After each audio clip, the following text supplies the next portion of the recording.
안녕하세요 여러분, 성공합시다.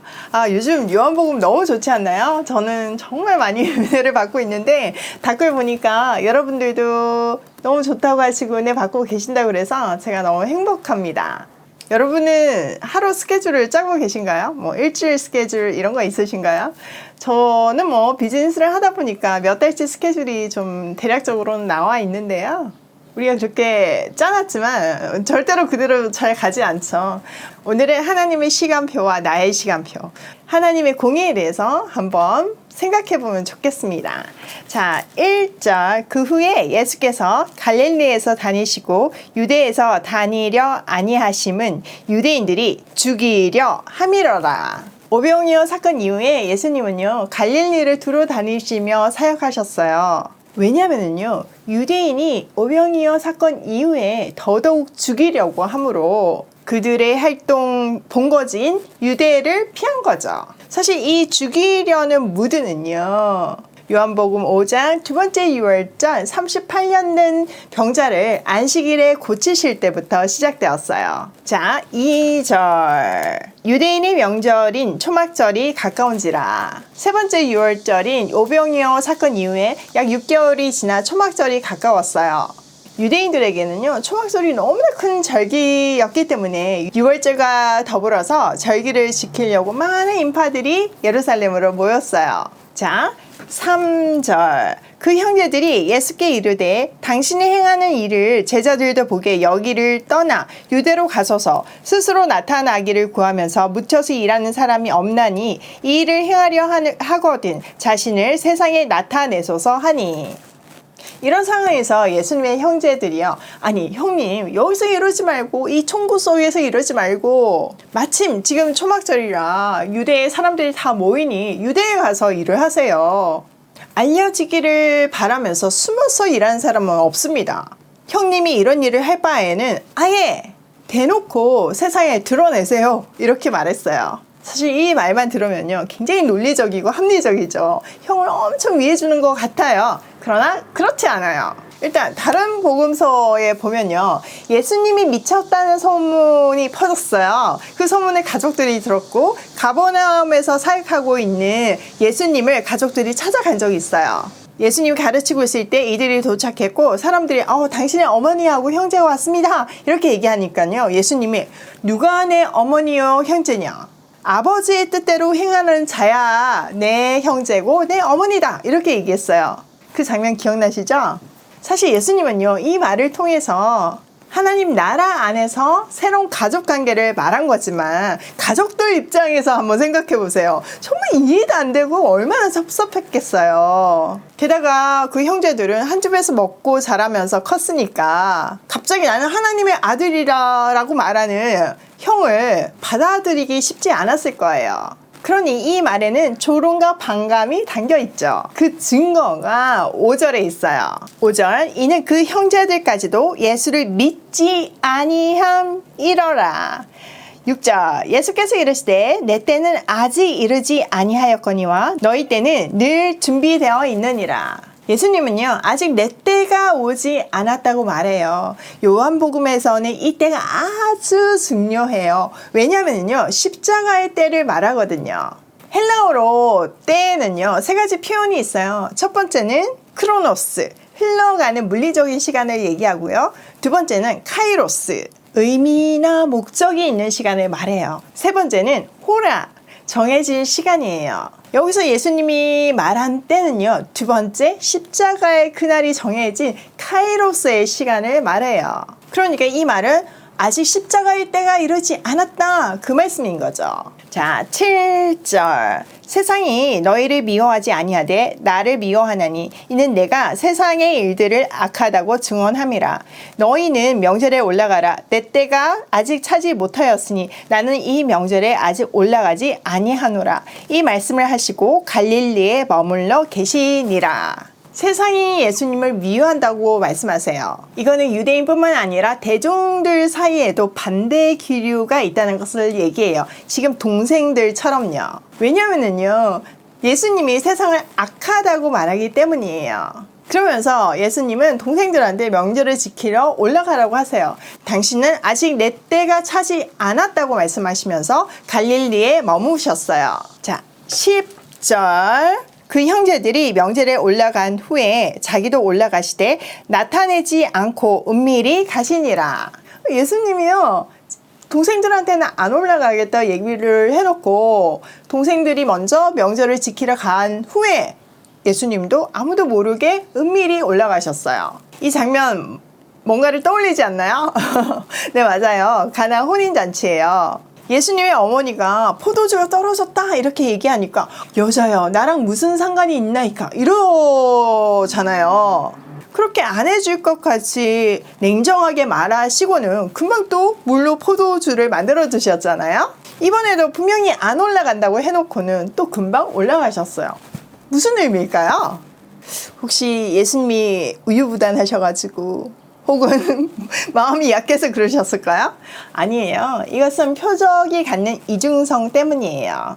가나 혼인 잔치에서는요, 나는 물질적인 요구를 해결하는 사람이 아니다는 의미에서 거절을 했다가 십자가의 죽으심의 표적으로 물로 포도주를 만드셨어요. 이번에도 마찬가지예요. 동생들이 제안한 것 같이 유명하기 위해서, 사역의 성공을 위해서는 올라가지 않겠다는 의미예요. 그렇지만 십자가에 죽기 위해서 올라가셨던 거죠. 십자가의 제물로서 올라간 거예요. 실제로 이때가 갈릴리에서의 마지막 시간이었어요. 예루살렘으로 올라가셔서 예루살렘 사역 후에 십자가에서 죽으시거든요. 예수님은 여기서 때를 강조하셨는데 이것은요, 우리도 꼭 기억해야 되는 포인트예요. 우리는 물리적인 시간인 크로노스의 시간을 살고 있어요. 그렇지만 하나님의 때인 카이로스의 시간에 따라 살아야 해요. 우리 생각에는 지금 당장 해야 될 것 같고 해결돼야 될 것 같고 동생들이 제안한 것 같이 지금 이 순간이 절호의 찬스인 것처럼 여겨질 때가 있어요. 그런데 꼭 기억해야 되는 것은 우리는 우리의 시간표대로 사는 것이 아니라 하나님의 시간표대로 살아야 한다는 거예요. 또 세상 사람들이 원하는 결말이 아닌 하나님의 결말을 위해서 살아야 한다는 거죠. 사실 십자가의 죽음은요, 내 인생에서는 절대로 일어나서는 안 되는, 세상적인 관점에서는 최악의 실패예요. 그러나 예수님은 그 인간적인 눈에서의 실패를 통해서 인류를 살리시잖아요. 진정한 성공을 하시잖아요. 사람들 눈의 성공, 사람들 눈의 실패가 아닌 하나님 눈의 성공, 하나님 눈에서의 실패를 볼 줄 알아야 돼요. 분명 그 가정에서는 엄청난 핍박도 있고 고난도 있어요. 또 조롱도 있어요. 예수님이 십자가의 길은 그렇다고 이미 보여주셨잖아요. 증명해 주셨잖아요. 그런데 알면서도 갈 수 있는, 우리를 향하신 하나님의 때를 볼 수 있는 영안이 열려야 하는 거예요. 그래야 진정한 승리하는 인생을 살 수 있어요. 자, 11절. 명절 중에 유대인들이 예수를 찾으면서 그가 어디 있느냐 하고 예수에 대하여 무리 중에서 수군거림이 많아 어떤 사람은 좋은 사람이라 하며 어떤 사람은 아니라 무리를 미혹한다 하나 그러나 유대인들을 두려워함으로 드러나게 그에 대하여 말하는 자가 없더라.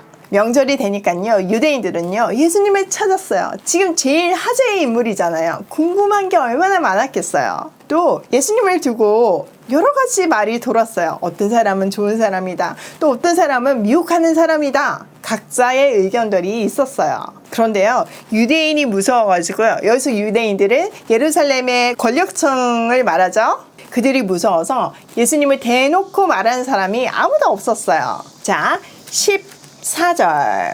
이미 명절의 중간이 되어 예수께서 성전에 올라가사 가르치시니. 초막절은요 8일 동안 진행되었는데 예수님은 명절의 중간쯤에 예루살렘으로 올라가셔서 가르치셨어요. 자, 15절. 유대인들이 놀랍게 여겨 이르되 이 사람은 배우지 아니하였거늘 어떻게 그를 아느냐 하니. 이에 유대인이 너무 놀랐어요. 그들이 놀란 거는요, 예수님의 메시지가 너무 감동적이어서 놀란 것이 아니라 그를 아는 학식에 대해서 놀랐어요. 이 문장을 좀 정확하게 이해하려면 당시에 가르침의 관습을 조금 알아야 하는데요.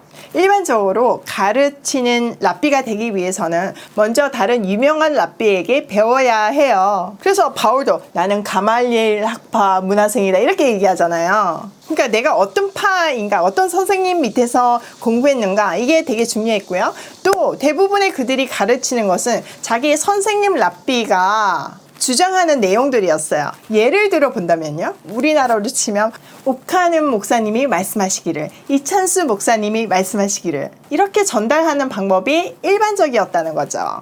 그런데 예수님은 누구의 문화생이 아니잖아요. 그러니까 그런 어법이 아닌 전부 내가 너에게 이르노니 라고 말씀하시잖아요. 그러니까 지금 유대인들이 언급한 거는 그런 말의 형식과 지식에 관한 거였어요. 자, 16절. 예수께서 대답하여 이르시되 내 교훈은 내 것이 아니요 나를 보내신 이의 것이니라. 사람이 하나님의 뜻을 행하려 하면 이 교훈이 하나님께로부터 왔는지 내가 스스로 말함인지 알리라. 스스로 말하는 자는 자기 영광만 구하되 보내신 이의 영광을 구하는 자는 참되니 그 속에 불의가 없느니라. 예수님은요, 그들의 무드를 딱 아시고 내 가르침의 출처는 하나님이다 이렇게 얘기하시는 거예요. 그리고 하나님의 뜻을 따르려는 사람은 이 가르침이 하나님께로부터 온 건지 아니면 내 마음대로 하는 건지 알까라고 하세요. 자기 마음대로 말하는 사람은 자기의 영광을 구하지만 자기를 보내신 분의 영광을 구하는 사람은 진실되며 그 속에 불의가 없다고 말씀하세요. 자, 19절. 모세가 너희에게 율법을 주지 아니하였느냐? 너희 중에 율법을 지키는 자가 없도다. 너희가 어찌하여 나를 죽이려 하느냐? 예수님은요, 유대인들에게 가장 치명적인 지적을 하세요. 그들 중에 율법을 지키려고 하는 사람이 하나도 없대요. 사실 유대인들은요, 율법의 토시 하나 안 틀리고 지키려고 노력하고 있었거든요. 그런데 안 지켰다고 하니 얼마나 충격이었겠어요. 예수님이 이렇게 말씀하신 것은요, 그들은 글자를 붙들고 지키는 것이 율법을 지키는 것인 줄 알고 있었지만 그 율법을 주신 하나님의 아들을 알아보지 못한 것을 말씀하시며 그들의 영적인 무지를 드러내고 있어요. 자, 20절. 무리가 대답하되 당신은 귀신 들렸도다. 누가 당신을 죽이려 하나이까? 예수님이 그들이 죽이려는 의도를 딱 알아채고 딱 꼬집어서 얘기하니까요, 그런 적 없다며 혹시 귀신 들렸냐고 오리화를 내밀었어요. 자, 21절. 예수께서 대답하여 이르시되 내가 한 가지 일을 행하매 너희가 다 이로 말미암아 이상히 여기는도다. 예수님은요, 내가 행한 한 가지 일에 너희가 모두 놀라고 있다고 말하는데요, 그 한 가지 일은요, 두 번째 유월절 요한복음 5장에 있었던 안식일에 38년 된 병자를 고친 사건이에요. 자, 22절. 모세가 너희에게 할례를 행하였으나 그러나 할례는 모세에게서 난 것이 아니요 조상에게서 난 것이라. 그러므로 너희가 안식일에도 사람에게 할례를 행하느니라. 모세의 율법을 범하지 아니하려고 사람이 안식일에도 할례를 받는 일이 있거든. 내가 안식일에 사람의 전신을 건전하게 한 것으로 너희가 내게 노여워하느냐? 외모로 판단하지 말고 공의롭게 판단하라 하시니라. 자, 할례법은요, 하나님이 모세를 통해서 주셨어요. 레위기 12장 3절에 있죠. 근데 그 이전에 창세기 17장부터 10절에 아브라함에게 먼저 주셨어요. 이것 때문에 그 당시 사람들은 안식일에도 할례를 주었어요. 자, 이 말이 무슨 의미냐면요, 아이가 태어나면 8일 만에 할례를 주는 율법과 안식일을 지키라는 율법이 있어요. 그런데 아이가 안식일이 8일 되는 그 날을 피해서 날 수는 없잖아요. 태어나서 8일째 되는 날이 만약에 안식일이면 이 두 가지 법이 부딪히는 거죠. 이런 상황에서 할례를 행하면 안식일이 깨지고 안식일을 지키면 할례가 깨져요. 이 문제에 대해서 당시의 율법 선생님들이 안식일이라도 할례를 행하라고 결정을 해놓았어요. 왜냐하면 모세 율법 이전에 아브라함에게 할례를 주셨으니까 그게 우선이라고 합의를 한 거죠. 그래서 그들은 안식일에도 할례를 행했어요. 이런 영적인 의미도 있었지만요, 굉장히 실용적인 의미도 있었어요. 유대인들은요, 그 당시 사람의 모든 기간이 248개로 구분된다고 생각했어요. 그 모든 기간이 평생 건강하려면 난지 8일 만에 할례를 받아야 된다고 생각한 거죠. 이 생각들이요, AD 1세기 경에는 이론화될 정도로 굉장히 통념적인 생각이었어요. 이제 이런 그들의 생각에 대해서 예수님은 248개 기간이 중요해서 안식일에 할례를 너희는 행하는데 내가 38년 된 병자의 전신을 고쳤는데 그게 뭐가 문제냐는 의미예요. 더 나아가서 예수님이 안식일에 행한 기적들은 율법을 주신 구속적 목적의 성취를 보여주는 거예요. 자, 24절을 다시 한번 보면요. 외모로 판단하지 말고 공의롭게 판단하라고 하셨어요. 이 말은요, 세상의 공의는 법이라는 기준에 대어보고 맞다 틀리다, 이건 죄다 아니다로 규정하는 거잖아요. 판결을 내리는 거잖아요. 각 사람의 어떤 상황에 적용되는 것이 아니라 천편일률적으로 적용되는데 세상은 그것을 정의라고 말해요. 왜냐면은 현실에서는 그것조차도 지켜지지 않잖아요. 많이 가진 사람, 권력 있는 사람에게는 법도 막 고무줄처럼 늘어났다 줄어들었다 하니까요. 그러나 여기서 예수님이 말하는 공의는 그런 공의가 아니에요. 생명을 살려내는 하나님의 공의인 거죠. 하나님의 공의의 최고봉이 십자가예요. 죄에 대한 삭을 지불해야 하는데 그것을 아들에게 지불하게 함으로써 우리를 살리셨어요. 영적인 무지를 깨트리고 구원을 받게 하셔서 생명을 얻게 하신 거예요. 이것이 하나님의 공의예요. 사실 하나님이 주신 안식일과 할례법에는요, 상을 참작할 수 있는 룸이 있어요. 그것을 통해서 우리는 하나님의 공의는 유대인들이 말하는 것처럼, 유대인들이 하는 것처럼 자로 잰 듯하게 심판하는 그런 공의와는 다름을 알 수 있어요. 안식일에 상황이 생길 수 있잖아요. 지금 38년 된 병자가 나음을 받았어요. 근데 그게 잘못됐다고 하는 거는 잘못돼도 너무 잘못된 생각이고 잘못된 공의잖아요. 우리도 마찬가지예요. 유대인처럼 이웃을 죽이는 공의. 38년 된 병자가 나왔는데도 축하는커녕 안식일이라고 벌 주려고 하는 그런 무서운 공의가 아닌 진정으로 이웃을 사랑하고 살리는, 생명을 살리고 자유롭게 하는 하나님의 공의를 실천하면 좋겠어요. 오늘은 두 단어를 꼭 기억하셔야 돼요. 첫 번째, 하나님의 때. 두 번째, 하나님의 공의. 여러분의 삶에 한번 실천해 보세요. 오늘도 나의 시간표를 하나님의 시간표로 전환시키고 생명을 살리는 하나님의 공의를 실천하며 고고싱해요.